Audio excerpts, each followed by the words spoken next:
બોલો ભારત માતા કી છેલ્લે લગી કોઈ હજુ બોલ્યા નહીં, જમવાનું અહીંયા જ છે. આપણે થોડું મોડું થયું છે પણ શહેર ગામે પૂજ્ય શાસ્ત્રીજીની હાજરીમાં અનેક સંતોના આશીર્વાદ લઈને આવ્યા છીએ. એટલે માં ભારતીનો જય ઘોષ બોલાવું છે, છેલ્લે સુધી બધા બોલજો. બોલો ભારત માતા કી, ભારત માતા કી. આજે સુરેન્દ્રનગર લોકસભાની ચૂંટણી અંતર્ગત ભારતના યશસ્વી પ્રધાનમંત્રી શ્રી નરેન્દ્રભાઈ મોદીને પુનઃ પ્રધાનમંત્રી બનાવવાના સંકલ્પની સાથે આપણા સુરેન્દ્રનગર લોકસભાના લોકપ્રિય ઉમેદવાર જેને નરેન્દ્રભાઈ મોદીએ આ સુરેન્દ્રનગર લોકસભાની સીટ ઉપર એક સેવાના ભાવ સાથે એક મોકો આપ્યો છે એવા આપણા શ્રી ચંદુભાઈ શિહોરા, આપણા જિલ્લા ભાજપના પ્રમુખ મારે હર્ષદગીરી ગોસ્વામી, મંચસ્થ વિધાનસભાના પ્રભારી માને નીતિનભાઈ, વિધાનસભાના સંયોજક માને યોગેશભાઈ, એક નાનકડા ગામમાંથી નરેન્દ્રભાઈએ જેમને રાજ્યસભાના માધ્યમથી 6 વર્ષ સુધી સેવા કરવાની તક આપેલી મારે શંકરભાઈ વેગર, મંચસ્થ આજના કાર્યક્રમના સહભાગી જિલ્લા પંચાયતના સદસ્ય અને અમદાવાદ ન્યાય સમિતિના ચેરમેન માન્ય ભીખાભાઈ, અમારા માર્ગદર્શક માન્ય મનુભાઈ પાવડા, આ સંસ્થાના માધ્યમથી અનેક ગરીબ પરિવારોને જે લાભ કરવાનો પ્રયાસ કરે છે અને સમગ્ર ગુજરાતમાં એક મેઘમણી પરિવારનું ખૂબ મોટું નામ છે. અમારા સહયોગી માન્ય દિલીપભાઈ, તાલુકા પંચાયતના પ્રમુખ કૈલાસબેન, સંગઠનના પ્રમુખ માન્ય દશરથભાઈ, મોટી સંખ્યામાં ઉપસ્થિત તાલુકા ભાજપના સૌ હોદ્દેદારો, ચૂંટાયેલા પ્રતિનિધિઓ, ભાઈઓ બહેનો, આપ સૌનો આજની આ બૃહદ બેઠકની અંદર, વિસ્તૃત બેઠકની અંદર, જિલ્લા પંચાયતની બેઠકની અંદર આપ સૌનો હૃદયના ભાવથી હાર્દિક સ્વાગત કરું છું, સૌને વંદન કરું છું. આમ તો માન્ય ગિરિબાપુ ખૂબ આપણને વિસ્તૃત માહિતી આપશે, પણ મને એક વાત બહુ સ્પષ્ટ સમગ્ર ગુજરાતની અંદર અને દેશની અંદર દેખાઈ રહી છે. અને અહીંયા બેઠેલા તમામ જ્ઞાની માણસો જે ટીવીના માધ્યમથી જમીન સ્તર ઉપર વર્ષોથી કામ કરે છે, એ બધા જ લોકો જાણે છે કે આપણા ગુજરાતના પનોતા પુત્ર નરેન્દ્રભાઈ ત્રીજી વાર પ્રધાનમંત્રી બનવા જઈ રહ્યા છે. અને આ ગુજરાતની 26 માંથી 26 લોકસભા સીટ જીતવાના છે, એમાં કોઈ પણ પ્રકારની શંકા નથી. પણ દરેક લોકસભાની સીટ 5 લાખથી વધુ મતોથી જીતવાના સંકલ્પ સાથે માન્ય પાટીલ સાહેબની નેતૃત્વમાં અહીંયા બેઠેલો તમામ કાર્યકર્તા ગામડે ગામડે કામ કરી રહ્યો છે.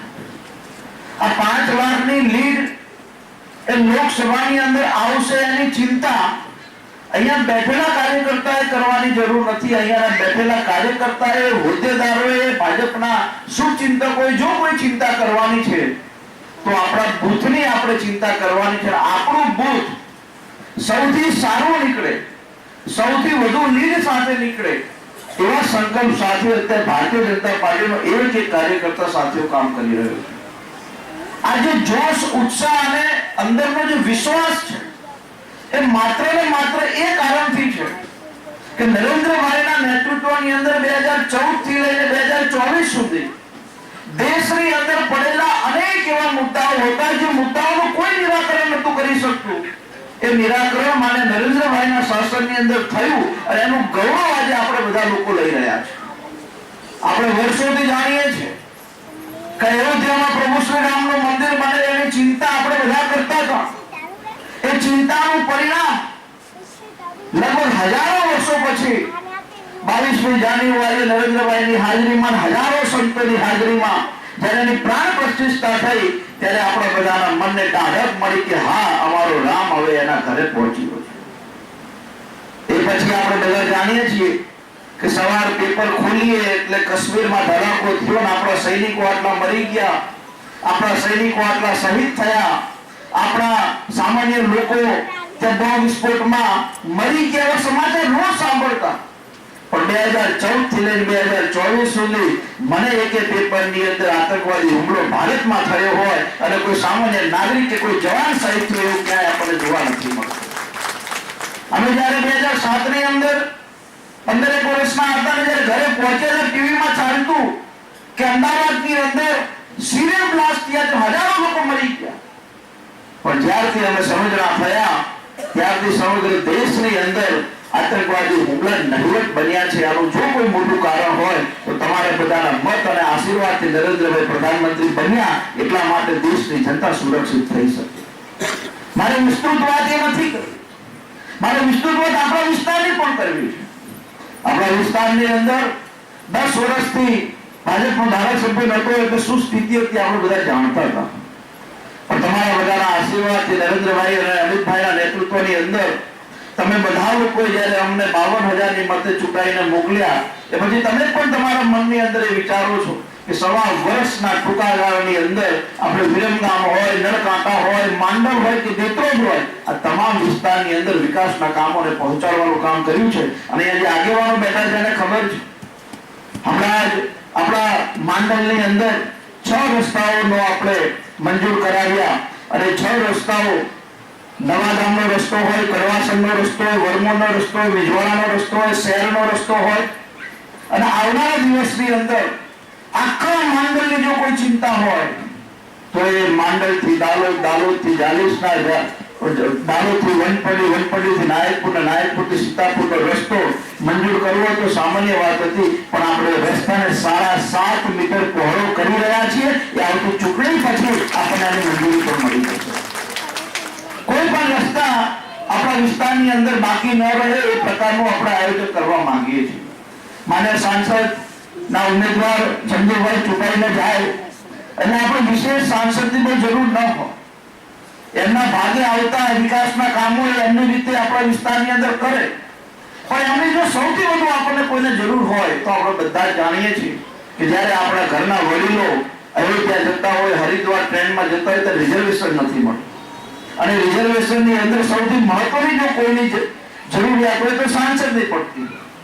તમે સાંસદ શ્રીને કીધું કે રોડ, રસ્તા, બ્લોક, આરસીસી બધું મારા ભાગે, એ બધું મારે કરવાનું. પણ મારા વિધાનસભા વિસ્તારનો કોઈ વ્યક્તિ હરિદ્વારની યાત્રાએ જતો હોય એના પરિવારના 10 લોકોને લઈને રિઝર્વેશન ના જો થતું હોય તો તમારે એને લેટર આપીને રિઝર્વેશન કરી આપવાનું. આ જવાબદારી તમારે એટલી રહેશે.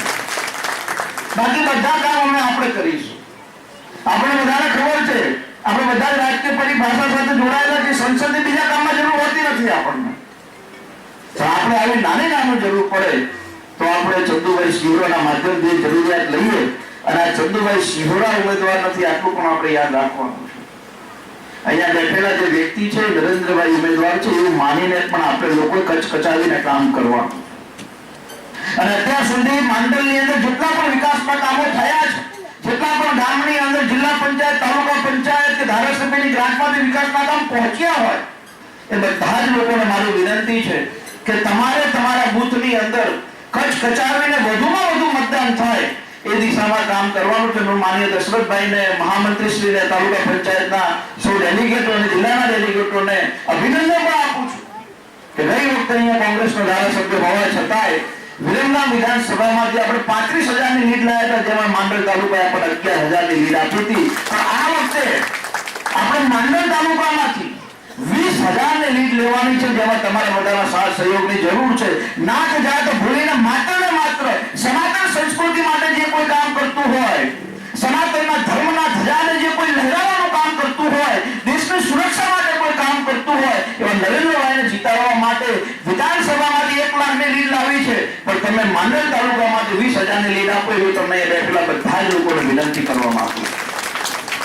તમે તમારા ગામની અંદર ગામના સરપંચો, ગામના આગેવાનો અમને જાહેર મંચ ઉપરથી આશ્વસ્ત કરું છું કે તમે તમારા ગામની અંદર સારામાં સારા મતની લીડ કાઢશો તો તમે હકથી અમારી જોડે ગ્રાન્ટ માંગવા પણ આવજો. એ જાહેરમાં તમને કહું. તમે એમ કહેજો કે હાર્દિકભાઈ અમે અમારા ગામમાં 70% ની લીડ કાઢી છે, 70% મતદાન થયું છે અને 70% મત આપણને મળ્યા છે. તો ભાગે પડતા જે પણ વિકાસના કામ, બ્લોક હોય, આરસીસી હોય, સંરક્ષણ દિવાલના કામ હોય, કોઈ મંદિર કે સ્મશાન સંરક્ષણ દિવાલના કામ હોય તો એમાં અમે તમારી જોડે હર હંમેશ ઉભા રહીશું. એનું પણ આશ્વાસ આજે જિલ્લા પ્રમુખશ્રીની હાજરીમાં, મારી સંસદશ્રીની હાજરીમાં તમને આશ્વાસ પણ કરી રહ્યા છે. મારી પાસે એટલી જ વિનંતી છે કે ધારાસભ્ય આપણે જયારે અહીંયા ચૂંટણી પ્રચારમાં અમે આવતા ત્યારે હું કહેતો કે ઉપર સરકાર આપણી હોય તો આપણો ધારાસભ્ય કેમ ના, આપણો ધારાસભ્ય હોય તો વિકાસના કામમાં ખૂબ ફરક પડે. અને એનું ઉદાહરણ શ્રેષ્ઠ આપું છું, તમને બધાને અત્યારથી આમંત્રણ આપું છું. આવતા 5મા મહિનામાં 6મા મહિનામાં જયારે રિઝલ્ટ આવશે ને અને 5 દિવસ પછી તમારા માંડલની કોલેજનું ખાતમુહૂર્ત કરવા પણ અમે આવી રહ્યા છીએ. બરોબર સાહેબ, એનું ટેન્ડર થઈ ગયું છે. ટેન્ડર લગભગ 4-5 દિવસમાં આપી દેશે, પણ આચારસંહિતાના કારણે કામ ચાલુ ના થાય. પણ એ મારી મા બેન બેઠી છે ને, તમારા દીકરી કે દીકરાને હવે ભણવા માટે અમદાવાદથી કડી નહીં જવું પડે, તમારે સામે જ અહીંયા ભણશે, સવાર કોલેજ હશે, બપોર તમારા હાથની રોટલી ખાશે. એ પ્રકારનું આયોજન કરવું છે, પણ તમારે બધાનો સાથ અને સહયોગ ખૂબ મળે એવી અમે બધા આશા રાખીએ છીએ. ફરી એકવાર તમે બધા જ 7 તારીખે કામકાજ છોડીને સવારે અવશ્ય મતદાન કરો અને એ મતદાન એક મત નરેન્દ્રભાઈ મોદીને મળે એવા ભાવ સાથે હું તમને બધાને વિનંતી કરું છું. અને અહીંયા આવેલા તમામ કાર્યકર્તા મિત્રોને એક આમંત્રણ પણ આપું છું કે આવતી 13 તારીખે એટલે 5 દિવસ 4 દિવસ પછી આપણે વિરમગામ આઈપીએસ સ્કૂલ જે છે ત્યાં માનનીય મુખ્યમંત્રી શ્રી આવે છે. આપણે આખી વિધાનસભાના 336 બૂથ છે. 336 બૂથમાંથી 30-40 લોકો આપણે આખી વિધાનસભામાં 10-12 હજાર લોકોનો એક વિજય વિશ્વાસ સંકલ્પ સંમેલન તમામ બુથ સમિતિનું અને નરેન્દ્રભાઈ મોદીના પરિવાર સભાનું એક મોટું આયોજન કરીએ છીએ, જેમાં માનનીય મુખ્યમંત્રી શ્રી ભૂપેન્દ્રભાઈ પટેલ 10 વર્ષમાં જે કામ થયા નરેન્દ્રભાઈના હાથે અને 1.5 વર્ષમાં વિરમગામ વિધાનસભામાં 700 કરોડના કયા કામ મંજૂર થયા એનો વિસ્તૃત અહેવાલ તમારી વચ્ચે મૂકવાના છે. તો એ કાર્યક્રમનું પણ આમંત્રણ આજે તમને બધાને આપું છું. તમારે બધા અવશ્ય આવવાનું છે કાર્યક્રમમાં. અને ખાસ મારી એ વિનંતી, જે કોઈ આપણા ગામના સરપંચ હોય, ગામના આગેવાનો હોય, એમને વિનંતી કે જે કોઈ આપણા મતદારો બહાર પણ હોય એનું પણ લિસ્ટ થાય કે આપણે બહારના જે મતદાર હોય એમને કહીએ, કોઈ મજૂરી કરવા ગયું હોય, કોઈ કામ ધંધે ગયું હોય, વધુમાં વધુ મતદાન થાય. ગઈ વખતે માત્ર 56% મતદાન થયું હતું આપણી વિધાનસભામાં.